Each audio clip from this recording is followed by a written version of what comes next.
solve large, intractable problems. It's a new venture altogether. Your brain is a wild horse there. Because remember, writing is not a team sport. You are not selling horse carriages when there are cars. I want to be known only as the trusted advisor. More like a tourist. Play to Potential podcast.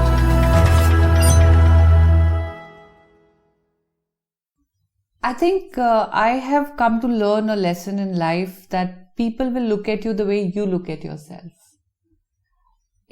As long as I was treating myself as a patient or as somebody who was disabled or have a sad persona around me or still despair losing legs and not moved on, I was looked upon like that. But the day I took charge of my situation, I said, no, I'm going to be as normal. Well, I'd never say that I'm abnormal.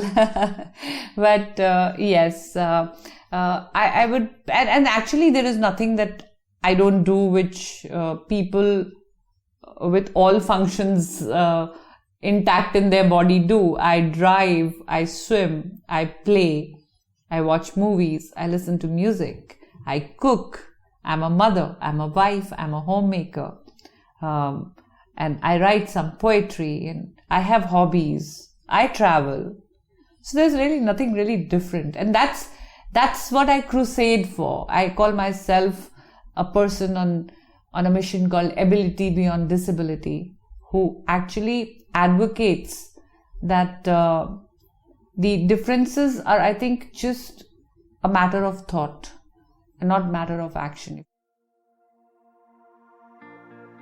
Welcome to the 32nd conversation at the Play to Potential podcast, a series of reflective conversations across three broad themes: leadership, transitions, and careers. I'm your host Deepak Jayaraman. I'm an executive coach, and I help leaders and organizations play to their potential by engaging with them during periods of high-stakes transition. The work I do falls in three broad buckets. First, enabling leaders transitioning to the next level in the context of a new role. Second, leadership transition in a company, where a new CEO is often brought in from a different company or a different geography, or an entrepreneur hires a senior leader during scale-up, and so on. I'm often the insurance policy in these situations, helping avoid hairline cracks become fractures. Third, individual career transition, where people are figuring out what next and are looking for a structured approach to discovering and landing into the next orbit. You could visit transitioninsight.com for more details. My guest this time is Deepa Malik, a lady who symbolizes the phrase ability beyond disability, in every sense of the word. She's a silver medalist at the Rio Paralympics, making her the first ever woman to win a medal in the Paralympics from India.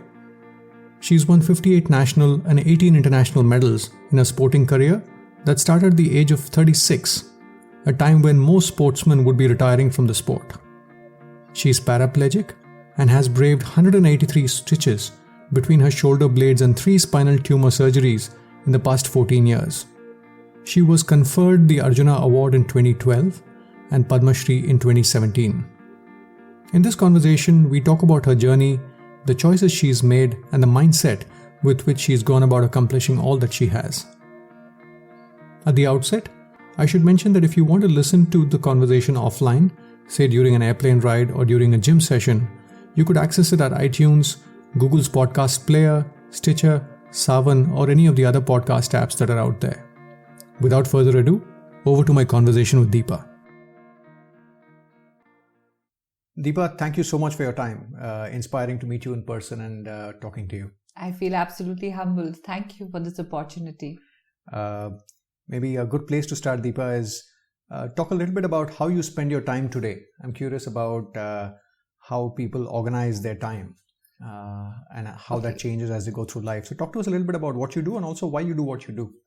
I think the time management quality has been my biggest strength, and I'm very proud of it because it was inculcated as a very strong virtue.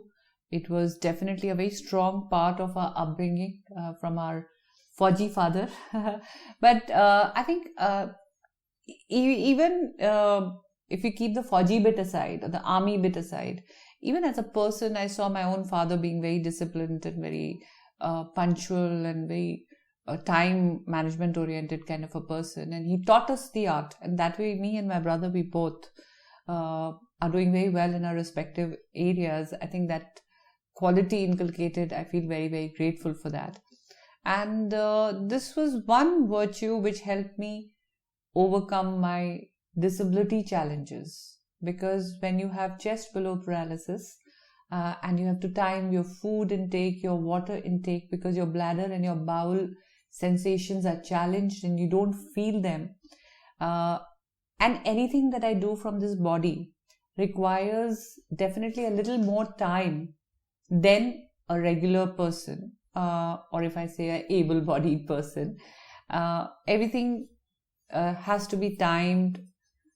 And what I do in a day, well, of course, each day is not really same. Sure. Nowadays it is, because I'm aggressively training for upcoming Para-Asian Games.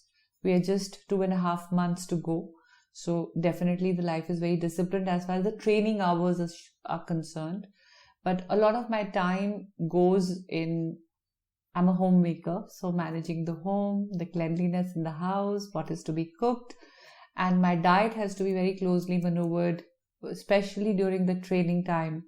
So I have to give those instructions. And a lot of seminars, interviews like these. There are inspirational sessions that I take. Some time is dedicated in guiding and counseling people in various disabilities. I go through my emails and one by one I start answering them. So there's a lot that has to be done during the day. Sure. And honestly, one gedi is important. When I say gedi, means I have to step out. And even if it is just a very short drive, I drive my car or my motorcycle. Even if I have to go and buy a packet of bread, I step out once a day. Interesting. And you spoke about your Fauji background. Yes. I'm also curious about how people's formative years shape them. In your case, if you were to say, what are the 2-3 things that have really shaped you and your attitudes to life? That's very correct. I feel that when you are young and you are impressionable, whatever virtues are imbibed in you, they go a long way. And I always say that your team is never what you want them to be. It is who you are. And my father always led with examples. So did my mother. So we had role models within the house. Army upbringing and the qualities, first, of course, like I said, time management, the punctuality, because there is always an organized timetable and duties assigned a day ahead. You know what is going to happen tomorrow. So the preparation for tomorrow, that has come in very handy, even if I align it to my sports training or I align it to my management of paralysis.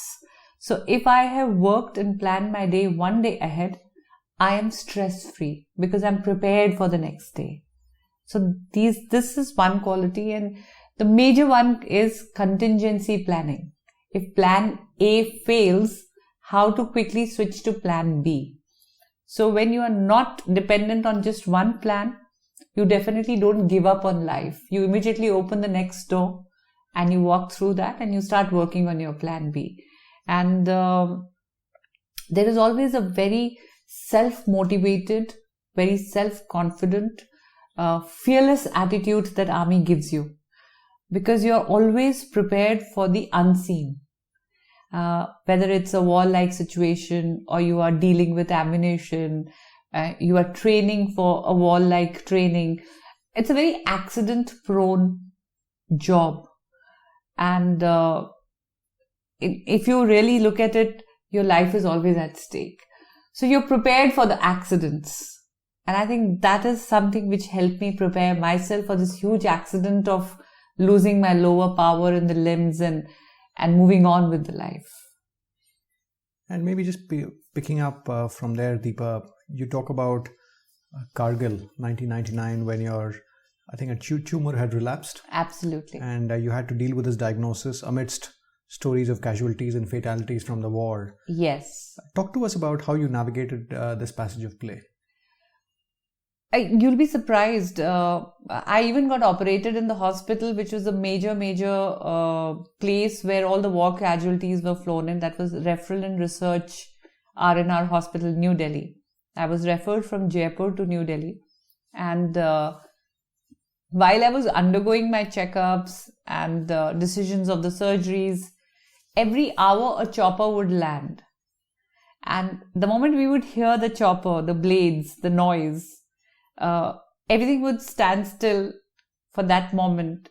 And my only question in my eyes that doctors could read was, may I know if my husband is alive?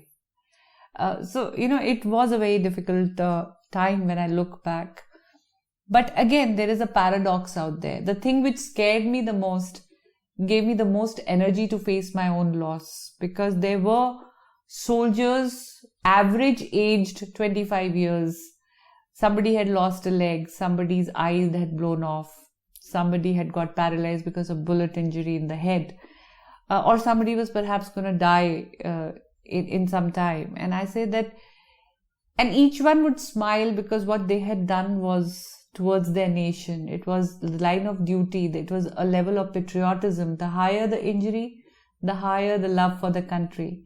And they were not cribbing about it. Then what reason did I have? Because mine was a disease. It wasn't that I chose to go there and get paralyzed. So that gave me innate strength. At the same time, it gave me the biggest fear of losing my husband, because if I was going to either die on the operation table or remain chest below paralyzed, because at that point of time, I had no clue what is going to happen to my life.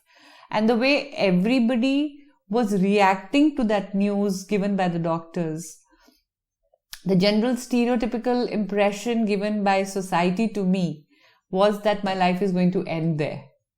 I'm going to be homebound, I'm going to be room bound, I will never be able to step out and do normal things in life. Or perhaps here on I'm going to be a liability on the family. So it was scary. But yes, we did good. I won my battle over paralysis and my husband won the battle in Kargil, and we are moving on.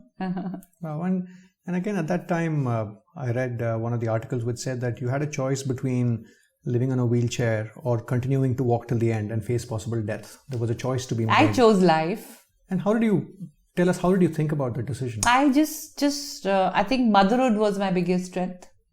I wanted to be alive to see my children grow up, because my daughters were barely 7 and 3 and they were very young, and I think I was very possessive about my kids. I didn't want them to be brought up without my supervision, and I think that became a huge strength. I'll be very honest. It was purely motherhood that made me choose to live.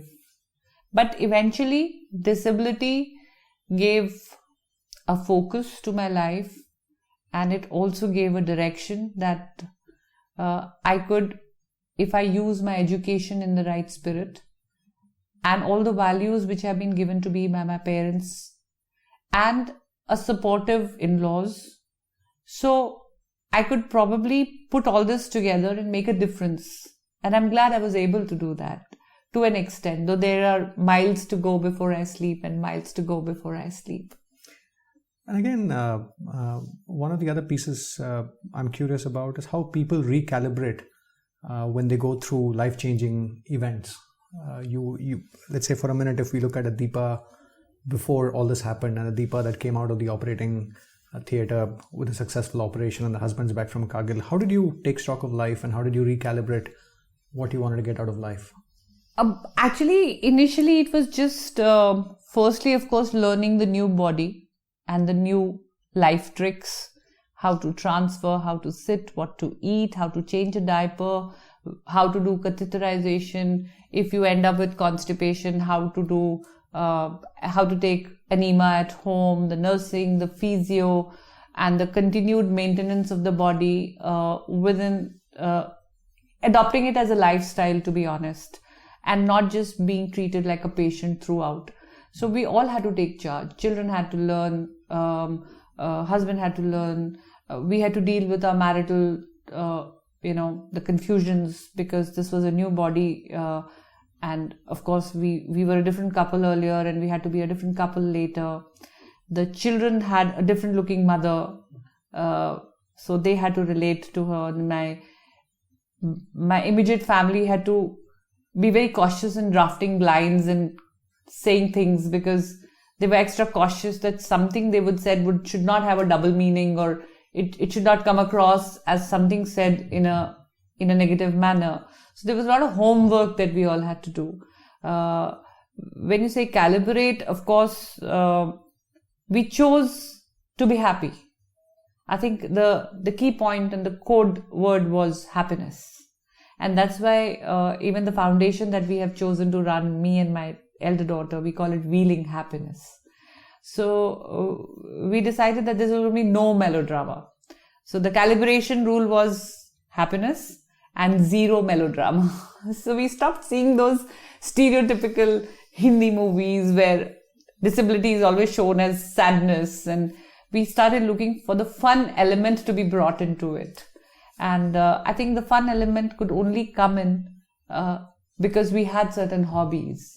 I loved to be a biker. I loved to drive cars. I loved outdoor activities. I loved cooking.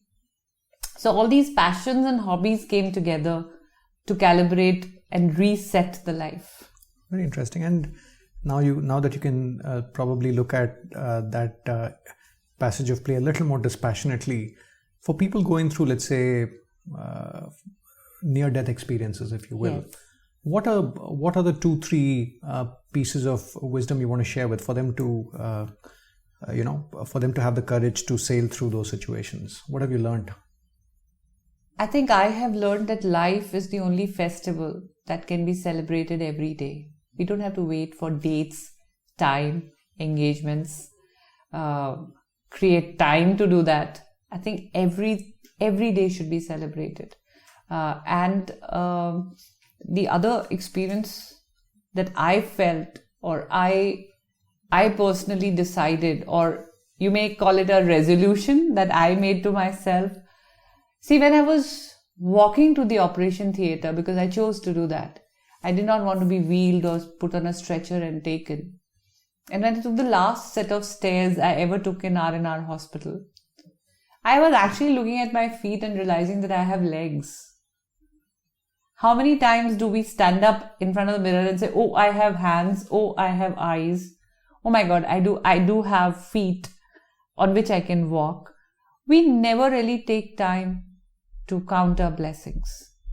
And one thing that I have learned is I look for happiness, 1, positivity, 2, and 3, I take everything that come my way as a blessing and I celebrate it.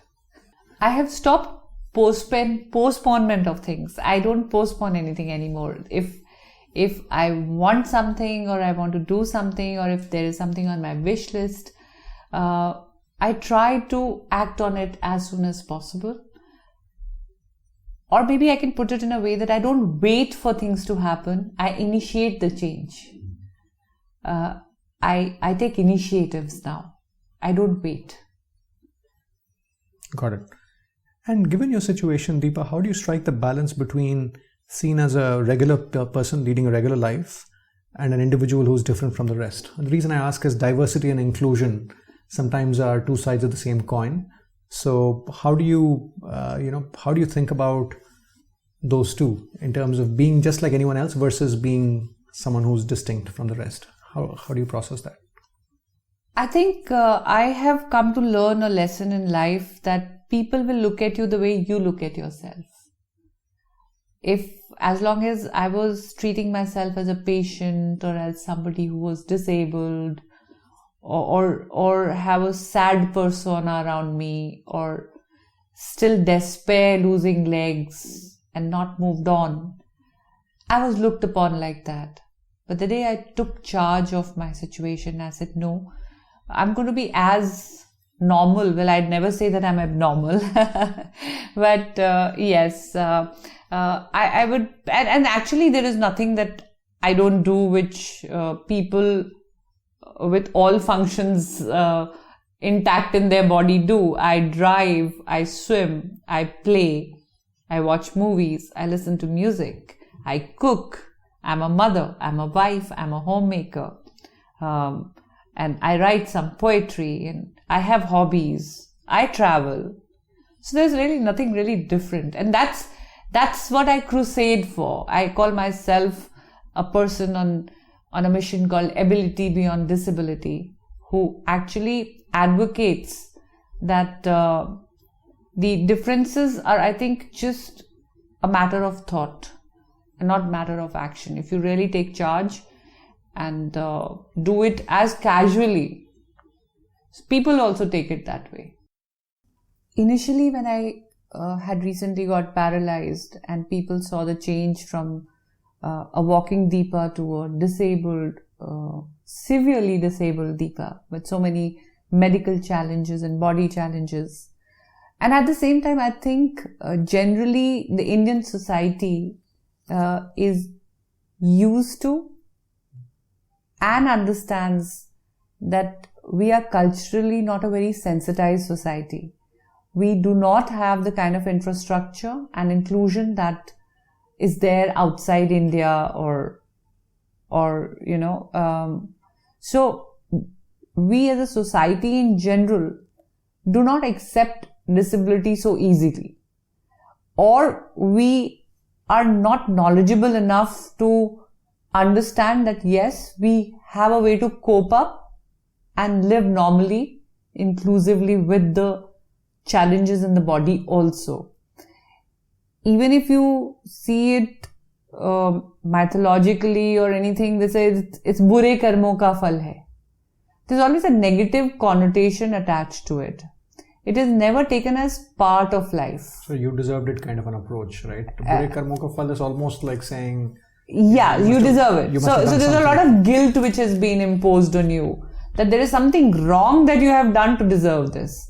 So to deal with a society which is used to these thoughts, it's definitely changing now with the current generation. But I am 2 decades old on the chair. So if I take you 20 years back, because with the internet coming in, with the phones, with WhatsApps, with these positive stories floating around, and a lot of media activity around changes and positive thinking, and like the recording that we are doing now, the thought process is changing, and corporates have come in with their MNC policies of inclusivity and diversity. So overall, the work culture and the thought culture is changing.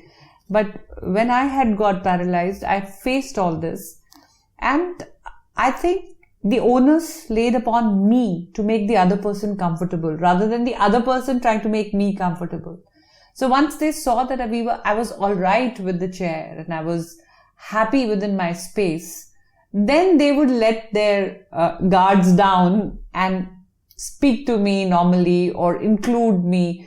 They would not talk about fashion, sari shopping, because I could no longer wear a sari. So they would delete the sari talks, not realizing that I would still like to talk about it. I would probably cherish some very good memories about wearing saris, or at least updating my information as to what is the latest fashion, being a fashionable woman myself. But slowly and steadily, a time came when I was the showstopper on the ramp shows. So this change of attitude, I think first, like I say, that people will look at you the way you look at yourself. So you have to create an aura around you.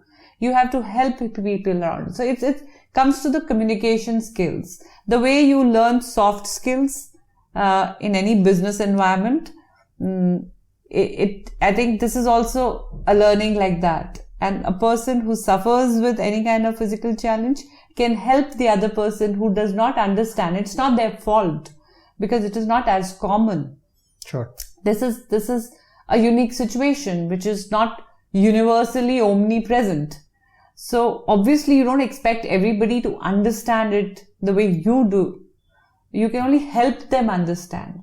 So that's what I do. I make people understand my situation, and I also make them understand that I'm all right with it. And the moment they realize that if I'm okay with it, they're okay with it. Very interesting. So you sort of take the onus of putting the other person at ease, yes. than giving the remote control to somebody else. Absolutely. This is your host Deepak Jayaraman here. This segment of the conversation reminds me of my conversation with Meher Padamji, chairperson of Thermax, who spoke about how she and her mother dealt with the loss of her father and brother in quick succession. With my father, of course it was a shock, but in a way it was a sword hanging over his head because he smoked and he had had a bypass surgery, he had had a stent, and so it was like any time. With my brother, it was, why God, why have you chosen my brother, who's all of 25? And I was very, very angry with God, with the world. And I have to say, I don't know how my mother is such a huge pillar of strength. But she did a lot of reading on death. And she went through Vipassana after Dad died, after Kurush died. And she was really there in terms of saying that you can't ever say, why me? Just look around you. And truly, if we looked around us, you have to say, thank you, God. The gratitude is far more than, why did you pick me? This also reminds me of what Sheryl Sandberg says in the context of how she coped with her husband Dave Goldberg's sudden death. She talks about avoiding 3 Ps when we're hit with shocks. First is personalization, which is asking the question, why me? Second is permanence, which is thinking that things are doomed forever. Third is pervasiveness, which is saying that everything around me is ruined. I guess it's easier said than done, but back to Deepa Malik's journey, the notion of taking it one day at a time and consistently choosing happiness over melodrama indeed does wonders. Now let's get back to our conversation with Deepa. And the other theme I'm curious about, Deepa, is how you've thought about picking the next mountain to climb. Again, sort of metaphorically speaking, whether it's swimming or biking or shot put. How have you set those milestones for yourself? I was tired of those questions. Tabiyat kaisi hai? When are you going to be all right? So I really didn't know that what is everybody waiting for. This is a permanent situation. It's become part of my life. And what is the definition of achhi tabiyat? Physically, it's going to be a wheelchair. Emotionally, I am all right with it. My family has accepted it. We have found a way to work around the chair and the disability.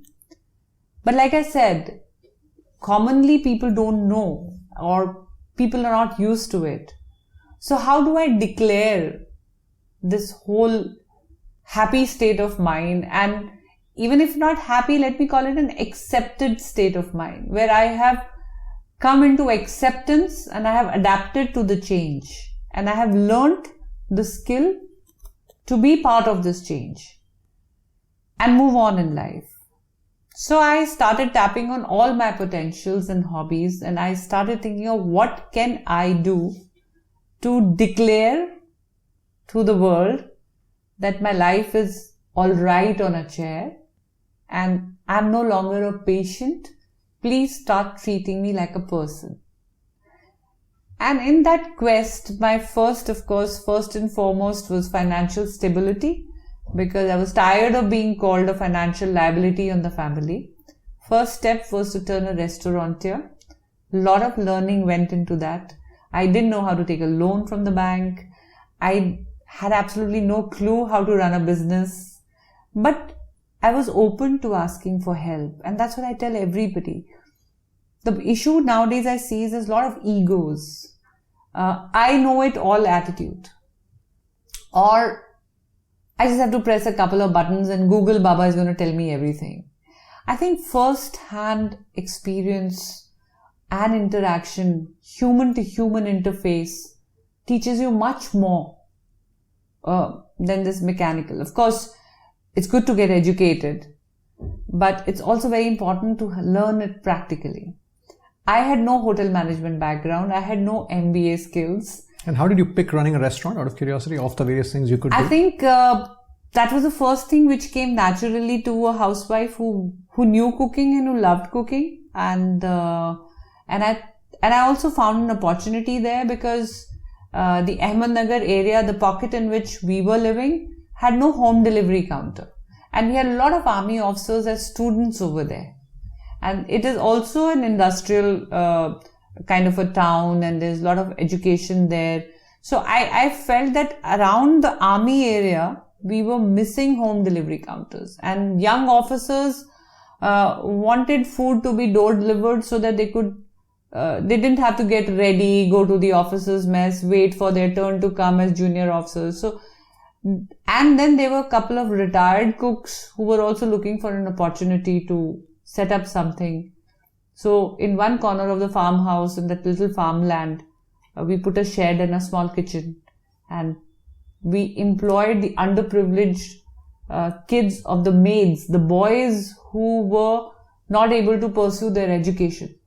So it became like a project which was interdependent, and the cooks got a job, I got something to do, the people around got a home delivery counter. The whole ecosystem benefited. Yeah, and these young boys were bartered by giving them a place of stay, clothes and books. And during the day they had to pursue their education, in the evening they had to deliver these packets.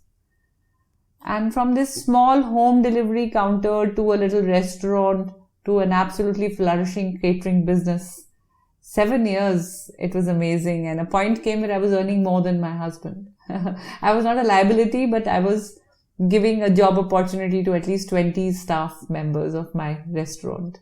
So that was the first step. Mm-hmm.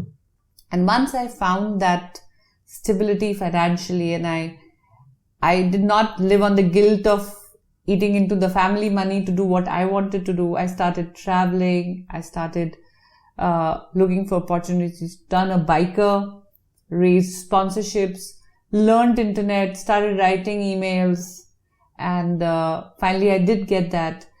But my doctors told me that I need better rehabilitation.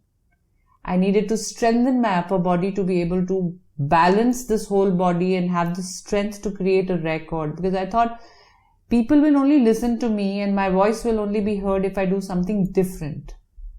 And a woman with chest below paralysis, when she'll ride a bike a certain distance, creating a record, probably her voice will be heard. And that will leave an impact on the society. It was personal, as well as there was a goal which was value addition. And to do that, I started doing hydrotherapy, which meant I had to exercise in water. And I realized that this body was not drowning, rather swimming. And that is where a para swimmer came out, and swimming also became a journey. Okay, and when did this quest for the Olympics start?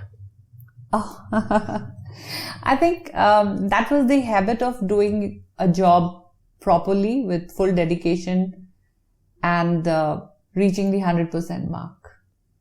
Because that is what we have been taught, that a real person, a real hero is when you can do the tasks that you have undertaken to best of your capacity and to the highest level of performance.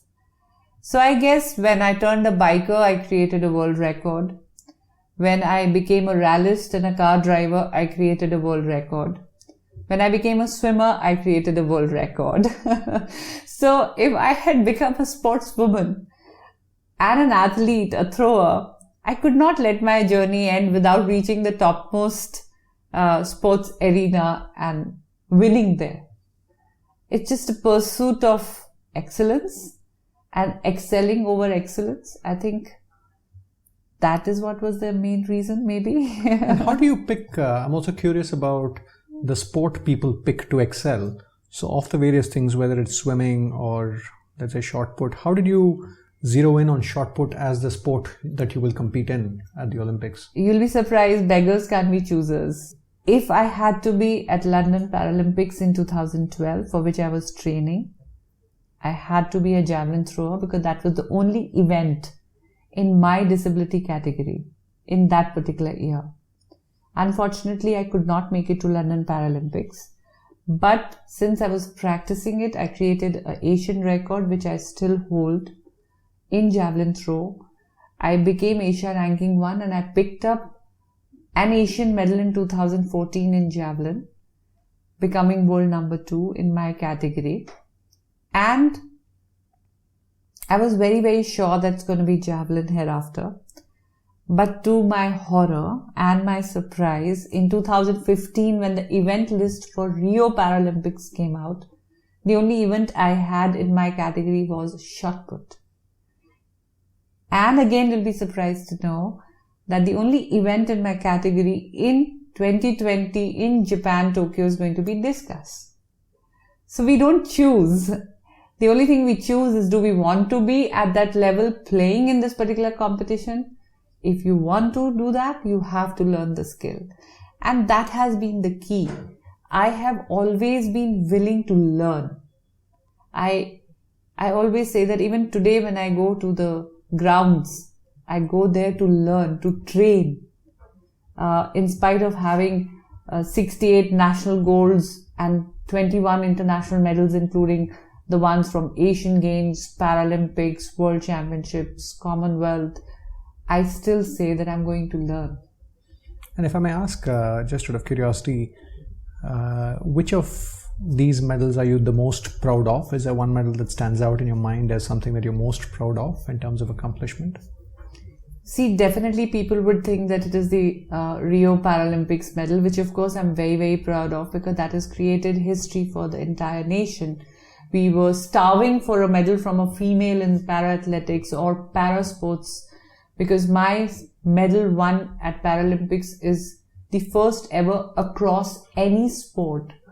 It is special, but the best one was 2010 Asian Games medal for me, which was a bronze. That was again the first ever won by a female athlete, the first Asian Games medal. Why it is special? Because that medal turned me into a sports activist. That medal gave me the capacity to stand up and demand at par treatment. Because for similar medals from Asian Games, the able-bodied were getting a lot of recognition, awards, cash awards. And with this medal in my hand, I had got the ticket to raise a voice for the para sports equal treatment. And when I did that, I started making a proper report and filing it to bureaucrats, to politicians, demanding at par treatment and cash awards, and also requesting for future training programs because able-bodied were being inducted into training programs post their performances in Asian Games towards the London OPEX scheme. So this is a very special medal, and thanks to this medal and all the activity around it, I became a member in the 5-year Planning Commission as a working group member from the HRD Division of Sports Ministry, rooting for some policies for disability sports. So it was a huge turning point. And you spoke about excellence a couple of minutes back. What's been your approach to excellence? I'm curious. I was talking to Viren Raskina, who runs Olympic Gold Quest, and one of the questions I asked him was, what differentiates the athletes who get onto the podium versus the athletes who are really good but somehow fall short at the bigger stage? What's been your learning in terms of, really excelling at the highest level? I think a dedicated focus, perseverance, continuous training, consistency is the key, I guess, with focus. I used to think that they're very cliched, very stereotyped dictionary terms which have been often used to form quotations.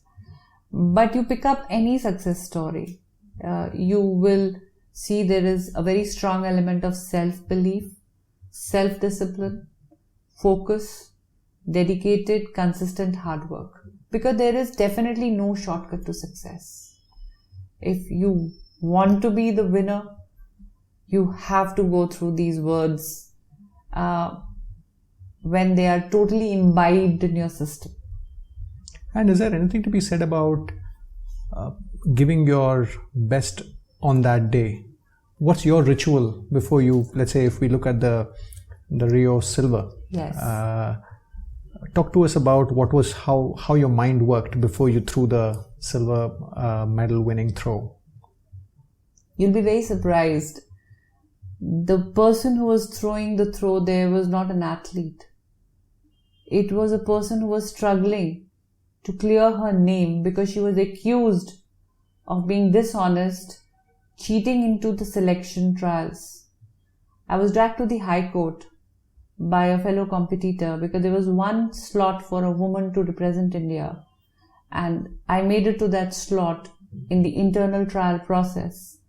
But they said that I had cheated my way into it, or I had bribed my way into it. And coming from an entirely army background, which is, the uniform wearing people, and being brought up in that very honest kind of a dedicated kind of an atmosphere, it was a huge blow to my integrity and the hard work that I had put in at the age of 46 years, going through menopause, a time where I had to be actually sitting by my children and crafting their career. I was so dedicatedly, single-mindedly struggling for representing India at the Paralympics, and the preparations were so strong that I knew I was going to get a medal home.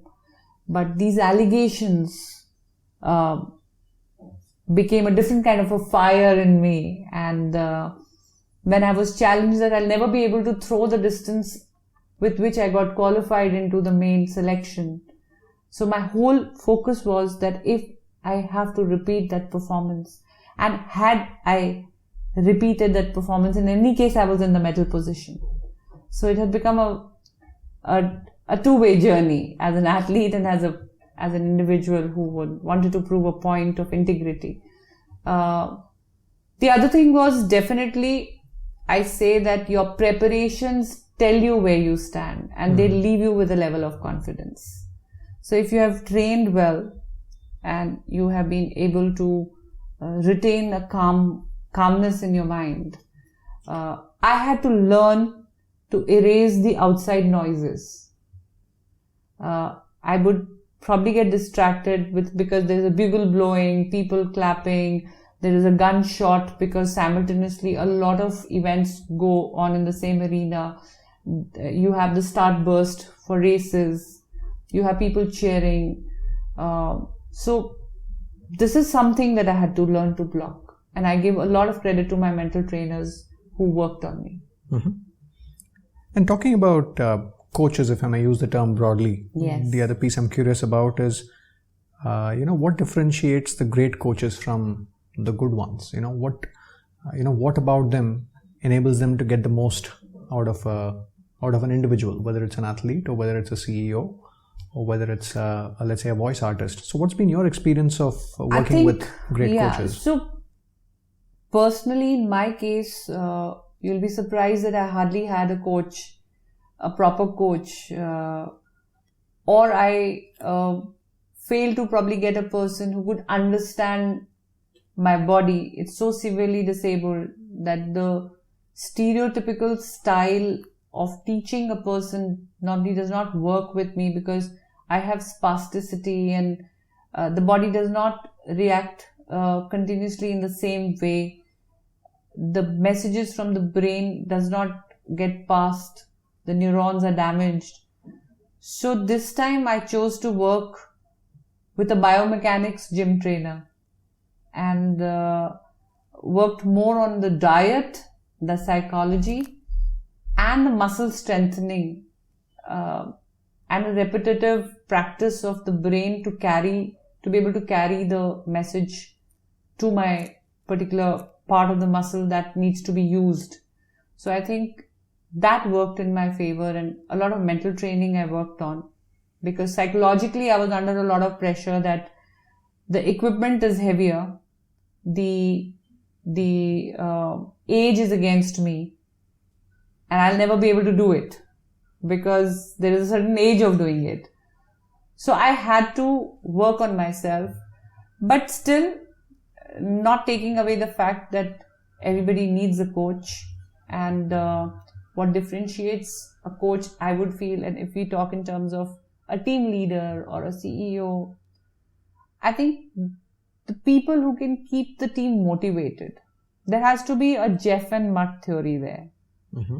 It cannot be always putting the other person down, or I think that is something which should be a standard rule for parenting also. That's how we always read about good parenting, that rather than picking up the negatives or conveying it in a negative connotation, instead of saying that you did not throw well, you say, in next one you will throw better. I think that approach makes a person more motivated.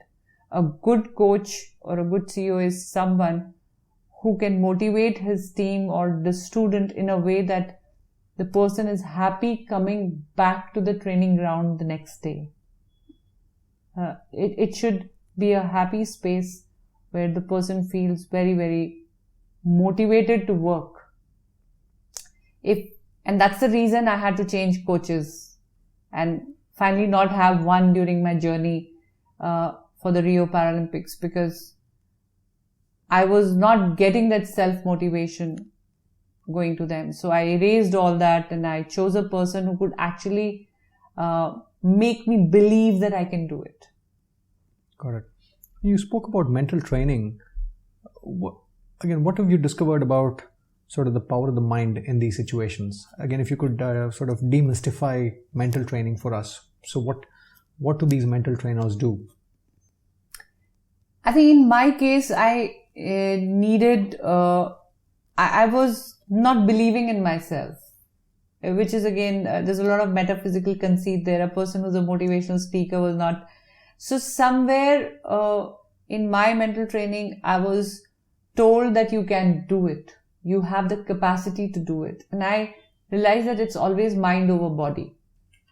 It's, you become what you think you would become. So that self-belief was the part, because somewhere I was not able to believe that I had the potential to throw the shot put, which is a heavy equipment, to a distance where I can place myself on the podium in Rio Paralympics. So I think that is where, and which is, I think, is a major, major thing, because my strength was telling me I can.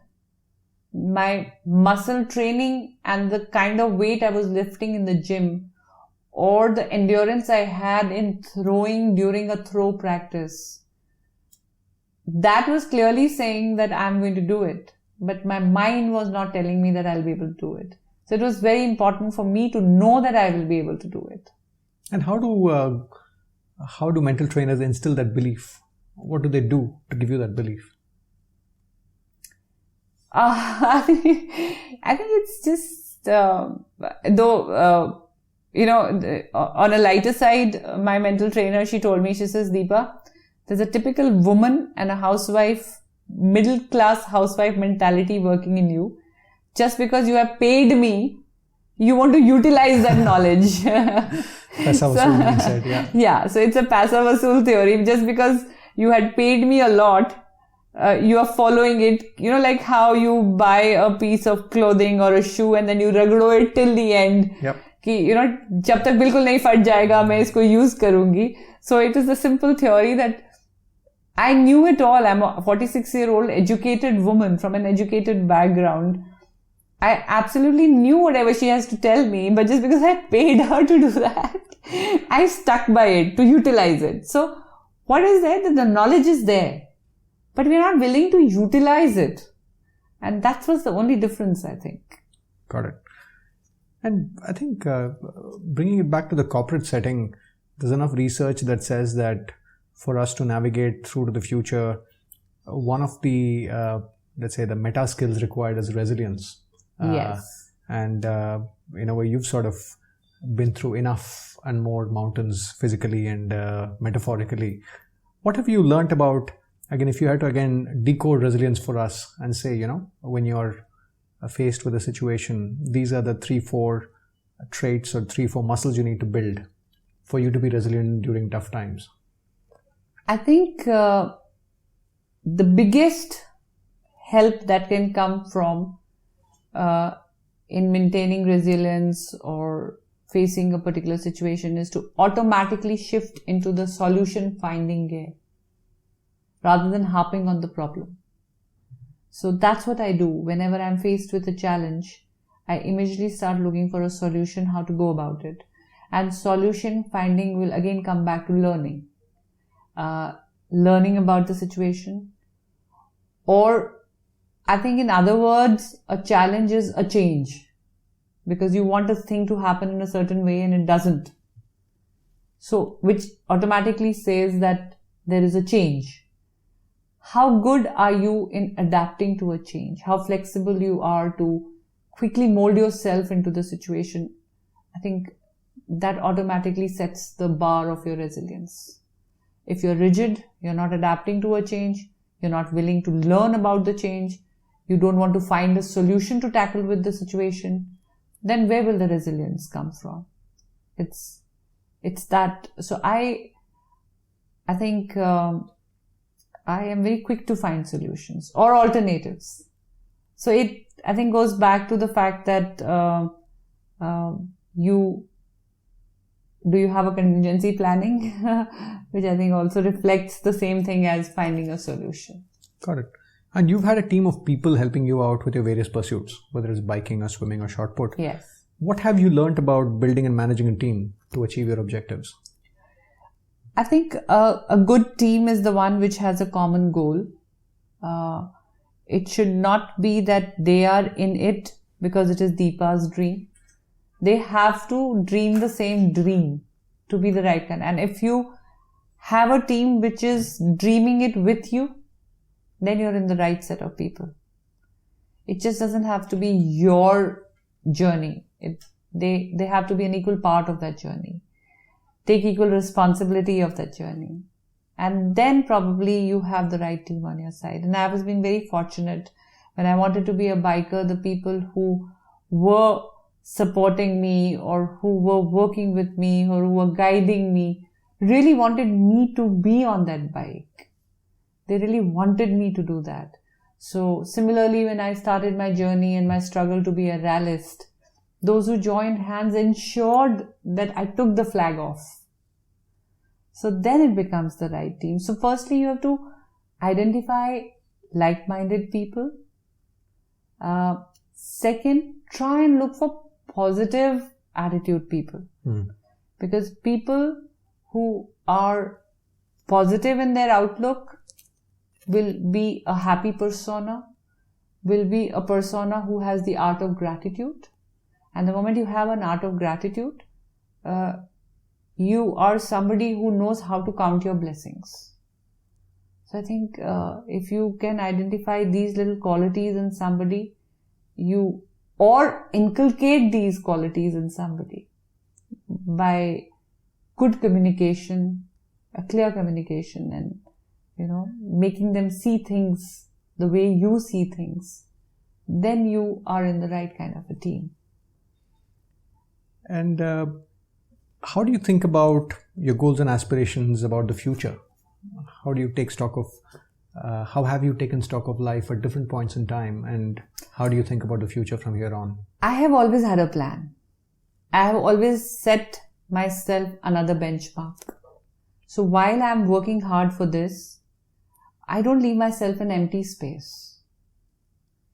I immediately have my next target online. So that also keeps me going, I guess. And it helps me raise my bar each time. For now, it is Asian Games. And post that, I'm very clear that I have to start working in my foundation, Wheeling Happiness. Because it's time to spread the light.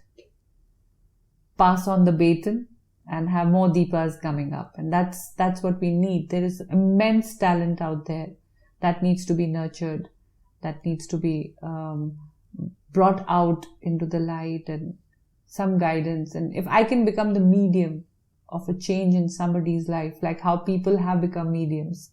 So it's time to give back now. So that's the next goal I have.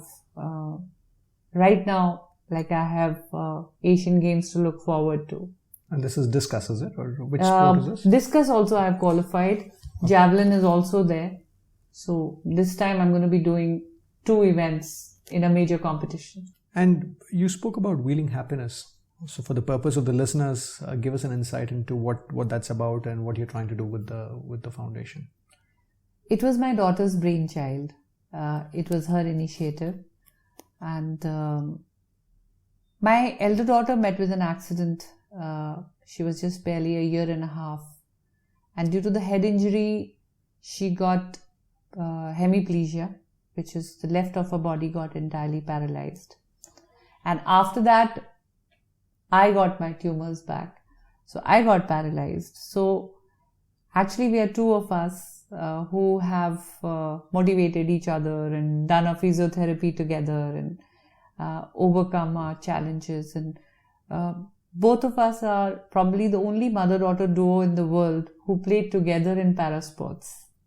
Does she compete for India as well? Yes, she has represented India, and she has somehow chosen this field and probably felt the need or understood the advantages of emotional happiness in the process of overcoming disability, because she has seen it in me.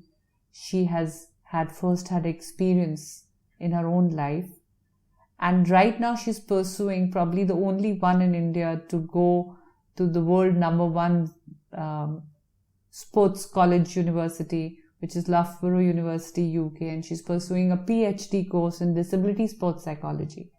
So she's kind of dedicated her life to betterment of this particular sector and to bring hope to life of people and become a medium to create an inclusive and accessible India, and not just physically but emotionally and mentally also sensitize people. So we do a lot of counseling sessions, we encourage people, we support them to pursue their hobbies, because we feel that if a person is first happy, then that person will be able to deliver, learn, adapt in a better way. If you are already in a sad space, how do you expect that person to be motivated enough to come out of that and become somebody who can achieve, or somebody who can work, or somebody who can be out there in the world doing things for him or herself? So that's how we call it wheeling happiness. We try and help people find their sources of happiness. And how do you do that, if I may ask? We do a lot of seminars, we do a lot of interactive sessions, a lot of updation through our pages, and then a lot of people connect to us. For example, someone wants to learn driving because they have seen me driving. It's like leading with an example and asking people to follow pursuit. And then it's a very small initiative, but I'm very proud and happy that Devika has won the Queen's Young Leader Award for it at Buckingham Palace, and she's currently working very closely with the Commonwealth Youth Council while she's there in England. Wonderful. She recently became a voice of the youth at the Commonwealth Government Heads meeting, which was opened in Buckingham Palace this March. And she made that appeal to the 53 government heads for having this whole planet a little more inclusive and give equal opportunities. So we are also fighting for the rights. We are helping people with sports wheelchairs or some kind of supplements or sports equipments, or if somebody wants to work out of home, so helping them learn the computer skills and then getting them a laptop. So whatever way they can be emotionally happy, we are trying to work at that. Very, very inspiring, and best wishes yes, with thank the you so much. With the foundation. And just a couple of questions as we wrap up, Deepa. One is, again, when you really look back at your journey, and without being modest, what about you has enabled you to come this far and achieve so much? I always say that there's only one disease I suffer from, and which is happiness. To be able to remain happy in whatever circumstances I was has left me sane enough to plan, to look around for positivity, to look for opportunity, because I think a sad person is a closed mind. So the happy hormones have worked for me. And what's the secret behind staying happy through I think look at the situations? positive sides of things. Make the best of what I have had and worked hard to best of my capacity. And this podcast is titled Play to Potential, which is for each person to discover his or her let's say the path where they show potential and really play their best game that they can. So what would your advice be for the listeners to this podcast for them to play to their potential? See, it's very, very important to be honest to yourself. I love playing guitar, but you never really pick it up and play. I want to write a book, but you've never made notes. How will you ever do it? So I think the best way to find your potential and reach your optimum is to be honest to yourself.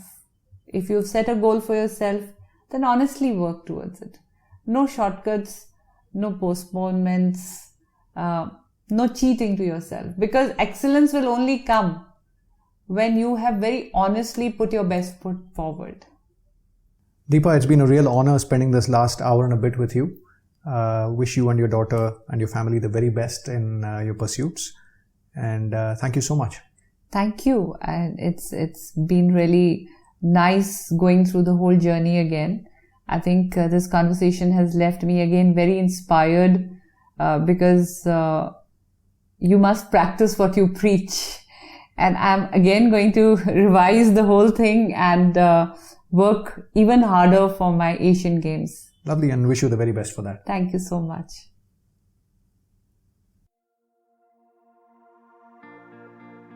I hope you found the conversation purposeful.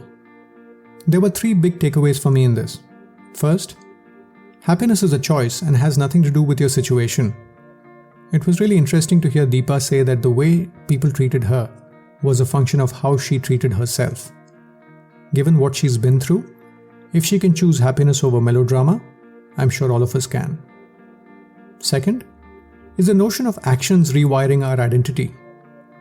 Sometimes we think that when we're hit with a shock, we can think a way into a new identity, but I do believe the way we act into a new self can make a profound difference in the way we shape our new identity.